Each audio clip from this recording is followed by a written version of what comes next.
Habiganj medical college বন্ধের গুঞ্জনের প্রতিবাদে ঢাকা সিলেট মহাসড়ক অবরোধ করেছে শিক্ষার্থী ও নাগরিক সমাজের নেতৃবৃন্দ। এই বিষয়ে বিস্তারিত জানাতে সরাসরি যুক্ত হচ্ছেন সহকর্মী আমির হামজা। হামজা, গুঞ্জনের বিষয়ে কর্তৃপক্ষ কি বলছেন?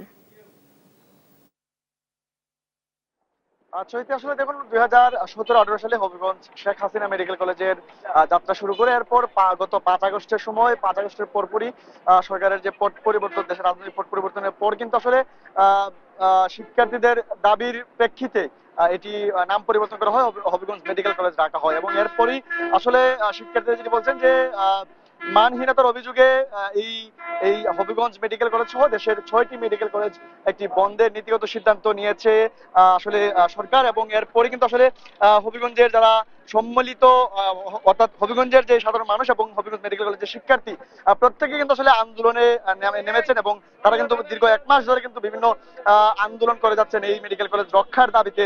তারা বিভিন্ন জায়গায় স্মারকলিপি দিয়েছেন, বিভিন্ন দপ্তরে গিয়েছেন, উপদেষ্টা পরিষদের কাছে গিয়েছেন, গিয়ে তাদের যে দাবি সেই দাবিগুলো আসলে জানিয়েছেন, তাতে হবিগঞ্জ মেডিকেল কলেজ আসলে এখানে থাকে। এবং আমি আপনাকে একটু জানিয়ে রাখতে চাই, আসলে এই যে আন্দোলন, আজকের যেই কর্মসূচিটি, এটি হচ্ছে হবিগঞ্জের সম্মিলিত নাগরিক সমাজের ব্যানারে এটি আয়োজন করা হয়েছে। আজকের তাদের যে কর্মসূচি আমাদেরকে তারা জানিয়েছেন যে আজকে তারা এখানে মানববন্ধন বিক্ষোভ করবেন, পাশাপাশি এটি হয়তো তারা মহাসড়কের একটি অবরোধের কিছু সিদ্ধান্ত তারা হয়তো নিয়ে আসতে পারেন, এমন একটি কিন্তু আমাদের সিদ্ধান্ত জানিয়েছে। আমি একটু কথা বলতে চাই, এই যে আন্দোলনকে ঘিরে যে কমিটি গঠন করা হয়েছিল সম্মিলিত নাগরিক সমাজের সদস্য সচিব শামসুল হুদা, আপনার কাছে জানতে চাই আসলে আপনারা আজকের যে কর্মসূচি এটি আসলে আপনারা কোথায় গিয়ে শেষ করবেন বা আপনাদের দাবিগুলো কি কি আছে? ধন্যবাদ।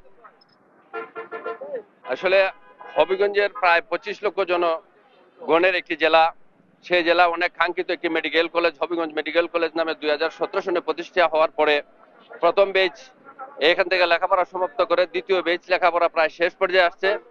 এ পর্যায়ে হঠাৎ করে আমরা শুনতে পারলাম গত কয়েকদিন আগে দৈনিক প্রথম আলোর পত্রিকার নিউজের ভিত্তিতে বাংলাদেশের 6টি মেডিকেল কলেজকে মার্চ করে সরকার অন্য জায়গায় নিয়ে যাবে।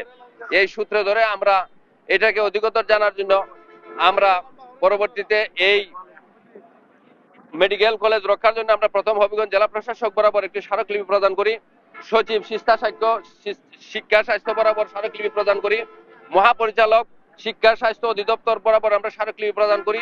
পরবর্তী ধাপে আমরা হবিগঞ্জ থেকে একটি প্রতিনিধি দল আমাদের হবিগঞ্জের কৃতি সন্তান বর্তমান সরকারের উপদেষ্টা সৈয়দা রেজওয়ানা হাসানের সাথে সাক্ষাৎ করি।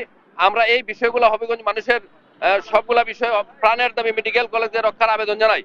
পরবর্তীতে বর্তমান স্বাস্থ্য উপদেষ্টার বিশেষ সহকারী জনাব সাইদুর রহমান সাহেবের সাথে আমাদের হবিগঞ্জের একটি উচ্চ পর্যায়ের প্রতিনিধি দল আবার ওনার সাথে দীর্ঘ সময় কথা বলার পরে উনি বলছেন যে হবিগঞ্জের বিষয়টা দেখবেন।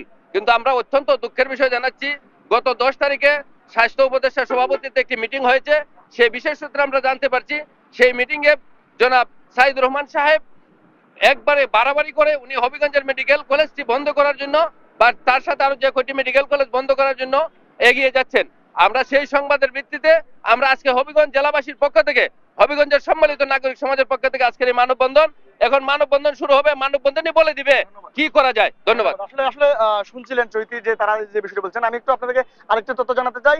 এখন বর্তমানে 8টি ব্যাচে 441 জন শিক্ষার্থী অধ্যয়নরত রয়েছেন হবিগঞ্জ মেডিকেল কলেজে, পাশাপাশি অধ্যাপক সহ 56 জন শিক্ষক রয়েছেন, একই সাথে 51 জন কর্মকর্তা রয়েছেন। তো এই ছিল আমার কাছে হবিগঞ্জ থেকে মেডিকেল কলেজের আন্দোলনের সবশেষ তথ্য। চৈতি। হামজা, ধন্যবাদ আপনাকে। হবিগঞ্জ মেডিকেল কলেজ বন্ধের গুঞ্জনের প্রতিবাদে ঢাকা সিলেট মহাসড়ক অবরোধ করেছে শিক্ষার্থী ও নাগরিক সমাজের নেতৃবৃন্দ। সে খবর জানাচ্ছিলেন আমাদের সহকর্মী আমির হামজা।